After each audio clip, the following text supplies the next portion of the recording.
Welcome to The Explainer. Today, we're diving into a story that has literally echoed through the centuries.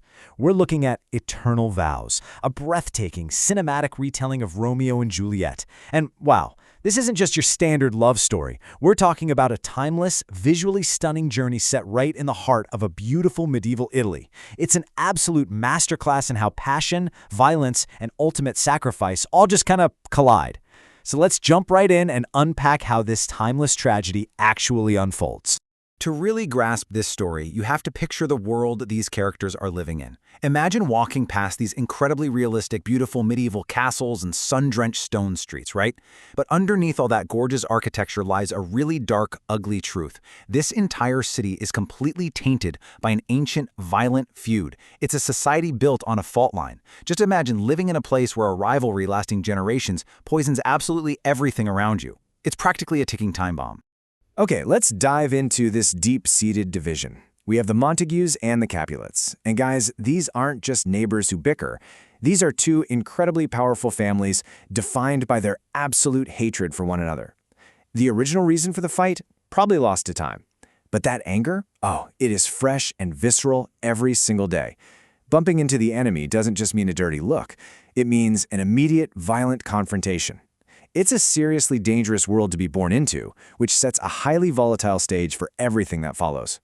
So against this incredibly hostile backdrop, picture this, a grand Capulet masquerade ball, completely bathed in the glow of soft candlelight.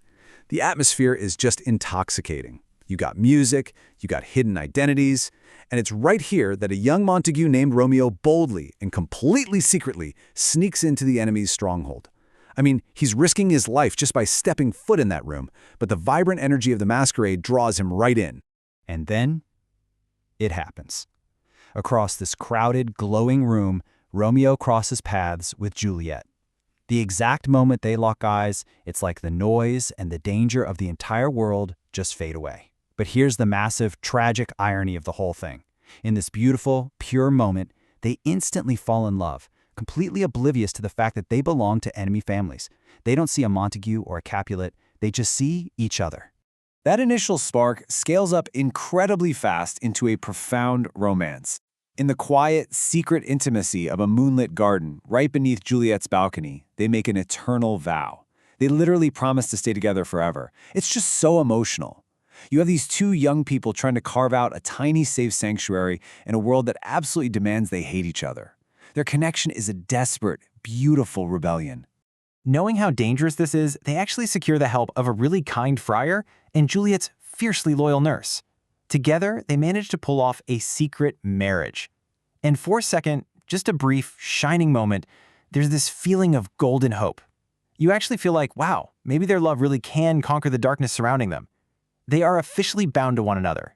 But that hope is shattered almost instantly.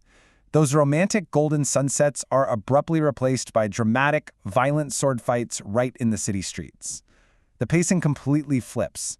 The hatred that was sort of simmering in the background boils over and totally erupts.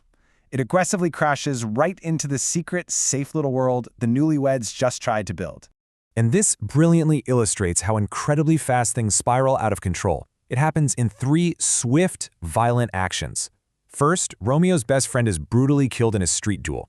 Second, completely overcome with grief and blind anger, Romeo lashes out and defeats Juliet's cousin in retaliation. And third, the consequence. Romeo is banished from the city forever. Just like that, these rapid actions violently force the newlywed lovers completely apart.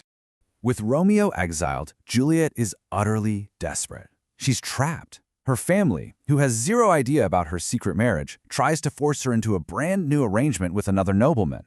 The emotional weight here is just suffocating. I mean, her husband was just banished, and now she's being cornered by her own family. The walls are literally closing in on her from every single direction. To escape this nightmare, the kind friar comes up with a terrifying, desperate plan. Juliet will take a sleeping potion to appear dead, which will stop the forced marriage. Then, Romeo will get a message about the plan and secretly return to rescue her from the tomb. Now, what's really interesting about this slide is how the entire plan hinges perfectly on step 3.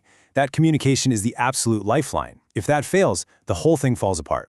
And that's exactly where the story breaks your heart. The lifeline snaps. a tragic misunderstanding happens, and Romeo never receives that crucial message explaining the sleeping potion.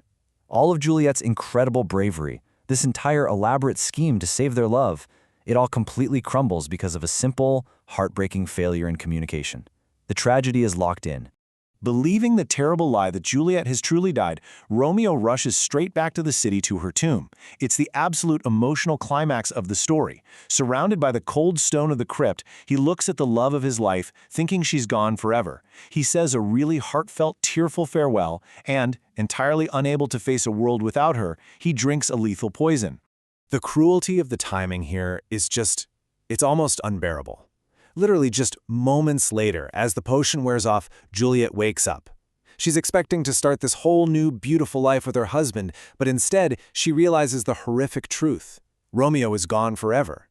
And knowing she simply cannot live without him, she makes the ultimate sacrifice and chooses to join him. Eventually, both the Montagues and the Capulets arrive at the tomb, drawn by all the commotion. And standing there, looking at what's happened, the blinders finally fall off. They are forced to confront the absolute devastating consequences of their actions. It wasn't just bad luck. It was their generations-long rivalry. Their toxic hatred directly destroyed two completely innocent lovers. Standing over the tragic cost of their anger, all that towering pride just instantly collapses. It's an inspiring yet deeply, deeply sorrowful ending. Filled with regret, the families finally reach across the aisle. They reconcile, finding some shred of forgiveness amidst the crushing tragedy, and they promise to end their feud forever. The rivalry is dead, but peace came at an incredibly high price. Ultimately, the takeaway here is incredibly profound. True love really is stronger than hatred, but peace often comes at a heartbreaking cost, and it leaves us with a pretty provocative question to end on. When we look at the grudges we hold in our own lives, what is the actual price of that anger? Are we willing to pay the terrible cost the Montagues and Capulets paid before we finally choose peace? It's definitely something to think about. Thanks so much for joining me on this explainer, and I hope this gave you a whole new perspective on this timeless classic.